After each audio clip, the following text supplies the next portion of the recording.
অল্পর জন্য যে বিপদের মুখ থেকে আমরা বেঁচে গেছি তার জন্য ভগবানকে অসংখ্য ধন্যবাদ বলা উচিত। আজকে কাজের মতন কাজ তো কিছুই হলো না, সারাটা দিন শুধু খেয়ে খেয়ে কাটিয়ে দিলাম।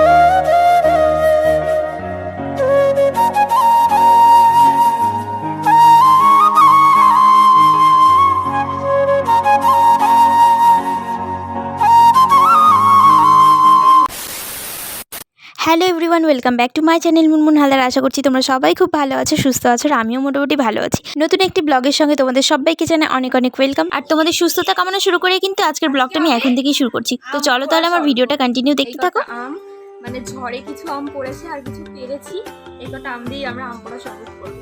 চলো তাহলে তোমরা আসো।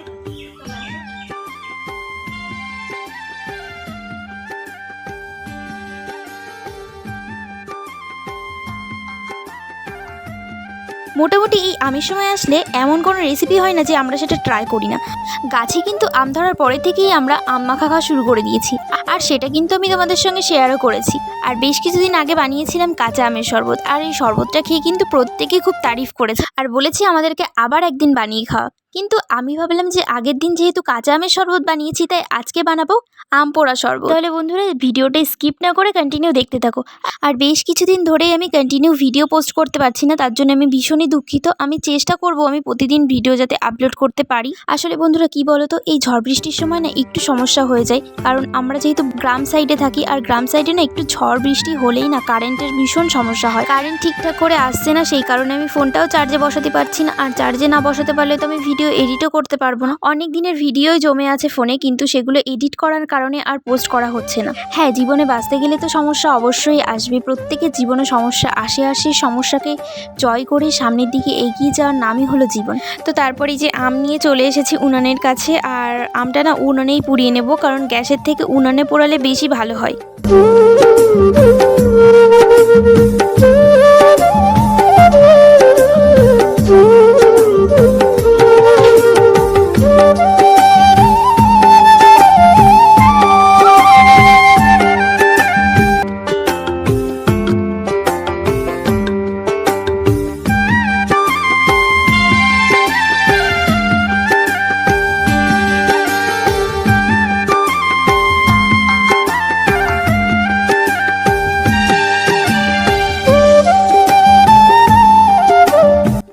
বন্ধুরা কিছুদিন আগে আমাকে একজন বলছে যে তুই এইভাবে নাইটি পরে কোনো রকম সাজগোজ ছাড়াই ভিডিও করিস, এইভাবে কি আর ভিউজ আসে? একটু সেজে গুজে লিপস্টিক নিয়ে তারপর ভিডিও করতে হয়, তাহলে দেখবি অনেক ভিউজ আসবে। তোমরা কিন্তু তোমাদের মনের কথাটা আমাকে জানিও কমেন্টের মাধ্যমে। কারণ দেখো বন্ধুরা, আমি চাই না যে আমি ক্যামেরার পিছনে একরকম থাকবো আর ক্যামেরার সামনে একরকম থাকবো। আমি চাই যে আমি যেমন তোমরা তেমনভাবেই আমাকে অ্যাকসেপ্ট করো। এই যে আমি কিছু কিছু মানুষের ভিডিও দেখি, তারা দেখি যে বাড়িতে একরকম থাকে আর ক্যামেরার সামনে আরেক রকমভাবে যায়। কেন এটা করার কি কোনো দরকার পড়ে বলো? যারা আমাদেরকে পছন্দ করবে তারা আমরা যেমন তেমনটা দেখেই পছন্দ করবে, তাই না? তো যাই হোক, দেখো তারপরে যে আমগুলো আমি উঠিয়ে ফেলছি, কারণ একটুও হয়নি। আধা ঘন্টা ধরে আমি প্রায় এই আগুনটা জাল দিয়েছি, কিন্তু একটু পরিমাণে হয়নি। তো তারপর একটা জাল নিয়ে এসে এই যে উনুনের উপরে বসিয়ে দিয়েছি, বসিয়ে এবার নিচে দিয়ে একটু জাল দিচ্ছি। আসলে ওই যে একটা প্রবাদ আছে না, জানো তো, যে চোর পালালে বুদ্ধি বাড়ে। আমাদের অবস্থাও ঠিক তাই। 1 ঘন্টা ধরে জাল দেওয়ার পর তারপর হঠাৎ করে বুদ্ধি এলো যে তাই তো এই বুদ্ধিটা করলে তো এতক্ষণ আমাদের কখন হয়ে যেত আমটা পোড়া। আর এখানে দেখো আমি আর সোনালি মাথায় একটা গামছা আর ওড়না পেঁচিয়ে নিয়েছি, তাহলে কি হবে বলো তো, ওই যে উনুনে থেকে যে ছাইগুলো উঠছে না, ওগুলো আর মাথায় যাবে না।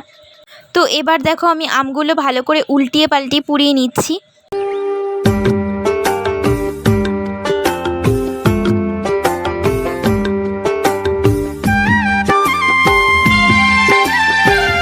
তো তারপর দেখো এখানে আমগুলো সব পোড়া হয়ে গেছে, আর এই যে কালো কালো হওয়ার কারণ হচ্ছে আমরা পাটকাঠি দিয়ে জাল দিয়েছি, এই কারণেই আমগুলোর গায়ে একটু বেশি কালো হয়ে গেছে।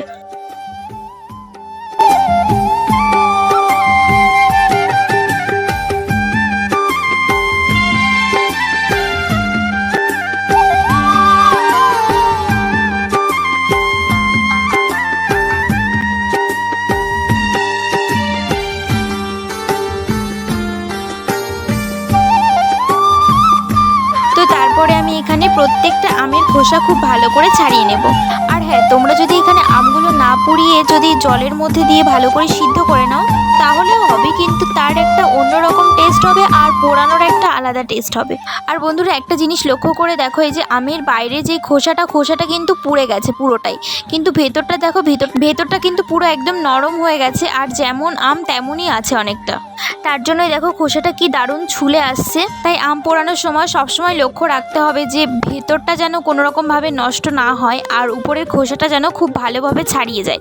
অনেক সময় কি হয় বলো তো, ভেতরটা একদম কাঁচা থাকে আর বাইরেটার মানে খোসাটা একটু পুড়ে পুড়ে যায়, সেক্ষেত্রে কিন্তু আমের খোসা ছুলতে খুবই সমস্যা হয়। তো তারপর এখানে আমের আঁশগুলো ভালো করে ছাড়িয়ে নেব, মানে আঁটি থেকে আঁশটা ভালো করে ছাড়িয়ে নিতে হবে। আর তারপর মিক্সিতে দিয়ে এটা ভালো করে পেস্ট করে নেব। তোমরা চাইলে এখানে মিক্সার মেশিন ব্যবহার না করেও হাতের সাহায্যে এর আঁশটাকে বের করে নিতে পারো। আমার মনে হয় মিক্সিতে দেওয়াটাই বেটার, কারণ অনেক সময় না আমটা সেদ্ধ হয় না, অনেক সময় আমরা বুঝতে পারি না যে সেদ্ধ হয়েছে কিনা, হয়তো উপর থেকে দেখে বোঝা যায় না, কিন্তু ভিতরে অনেক সময় শক্ত শক্ত থাকে, সেই কারণে অনেক সময় দলা দলা থেকে যায়। তাই আমরা এখানে মিক্সিতে দিয়ে এটা ভালো করে পেস্ট করে নেব।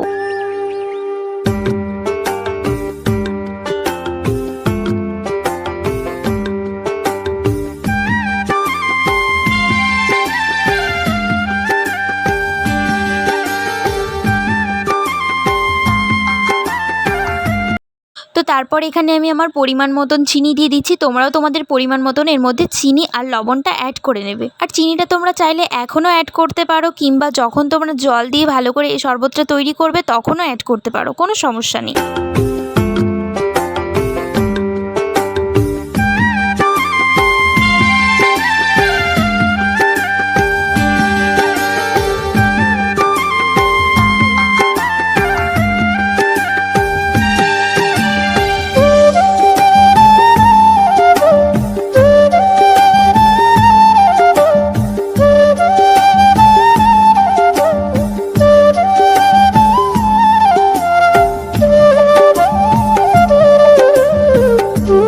তো তারপর আমরা এর মধ্যে দিয়ে দিচ্ছি স্বাদ মতন লবণ,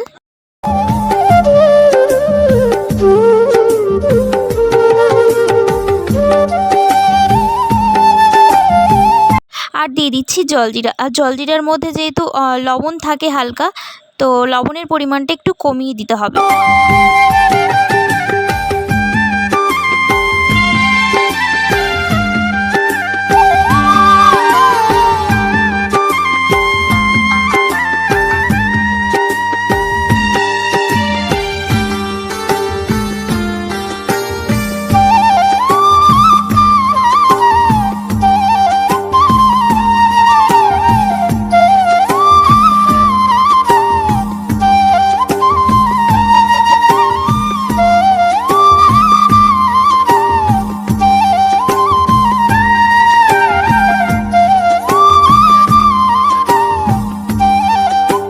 তারপর এর মধ্যে দিয়ে দিচ্ছি গোলমরিচের গুঁড়ো। গোলমরিচের গুঁড়োটা অপশনাল, তোমরা দিতেও পারো নাও দিতে পারো। আর এই শরবতটা যদি তোমরা একটু ঝালঝালের মধ্যে চাও তাহলে গোলমরিচের গুঁড়ো কিংবা কাঁচা লঙ্কা পেস্টও দিতে পারো।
গরমের মধ্যে আম পোড়া শরবত সত্যিই জাস্ট কোনো তুলনা হয় না।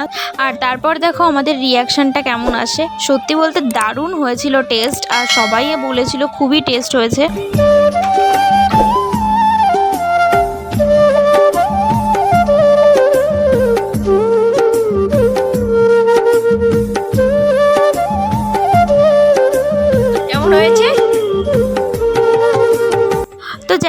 তারপর আম পোড়া শরবত খেয়ে বাড়িতে চলে এসেছি। বাড়ি এসে স্নান টান করে এই যে খেতেও বসে গেছি দুপুরের। আর এখানে দুপুরের খাবার ছিল মাছের তেল আর রুই মাছ দিয়ে আলু দিয়ে টমেটো দিয়ে একটা তরকারি। তো চলো তাহলে খাওয়া দাওয়ার পরে আবার তোমাদের সঙ্গে দেখা হচ্ছে। তো তারপর আমি দুপুরের খাওয়া দাওয়া করে একটু ঘুমিয়ে পড়েছিলাম, আর ঘুম থেকে উঠে দেখো এখন চলে এসেছি একটু মাঠের দিকে। আর এই যে আমরা তিনজন মিলে একটু গল্প করছিলাম, আর ওরা এদিকে বলাবলি করছিল সোনালি আজকে আম পাড়তে গিয়ে ছাদের উপরে পড়ে গেছে। আর আমি তখন মায়ের সঙ্গে কথা বলছিলাম নিচে বসে, আর আমাকে ডাকছিল। আমি ভেবেছিলাম যে কিছু একটা হয়েছে, হয়তো পড়ে গেছে। আমি নিচে দিয়ে খুঁজে বেড়াচ্ছি যে নিচে কোথায় পড়েছে। তারপর উপরে গিয়ে দেখি যে উপরেই পড়েছিল, আর একটুর জন্য সামান্য একটুর জন্যও বেঁচে গেছে।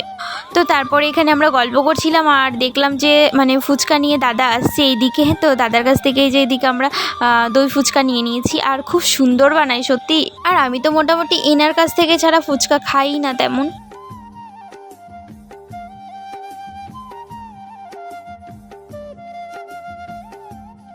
তো যাই হোক, তারপর আমরা ফুচকা খেয়ে বাড়িতে চলে এসেছি। আর এইদিকে দেখো বাড়িতে এখন আমি বানাবো একটু ডিম টোস্ট। তো ডিম ছিল ঘরের মধ্যে, আর মামাকে দিয়ে একটু ব্রেড আনিয়েছিলাম। ভাবলাম যে আজকে একটু ডিম টোস্ট বানাই, তাহলে অনেক দিন খাওয়া হয় না ডিম টোস্টটা। আর তোমাদেরকে আমি ফার্স্টে বলেই দিই, এই যে যেই তাওয়াটা দেখছো তাওয়াটা কিন্তু লোহার তাওয়া, তার জন্য এরকম কালো হয়ে গেছে। জানোই তো তোমরা খুব ভালো করে যে লোহার জিনিস খুব তাড়াতাড়ি কালো হয়ে যায়। তোমরা যেন আবার ভেবো না যে আমরা এটা পরিষ্কার করি না।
তারপর আমার ডিম টোস্ট বানানো কমপ্লিট হয়ে গেছে। আর এখন আমি এই ডিম টোস্টগুলোকে ভালো করে পিচ করে কেটে সবাইকে দিয়ে দেবো। তো এই ছিল আমার আজকে সারাদিনের ব্লগ। কেমন লাগলো তোমরা অবশ্যই কিন্তু কমেন্ট করে জানিও। যদি ভালো লেগে থাকে তাহলে like, comment, share and subscribe করে আমার পাশে থাকতে একদমই ভুলবে না। দেখা হচ্ছে তোমাদের সঙ্গে আবার নেক্সট কোনো ব্লগে।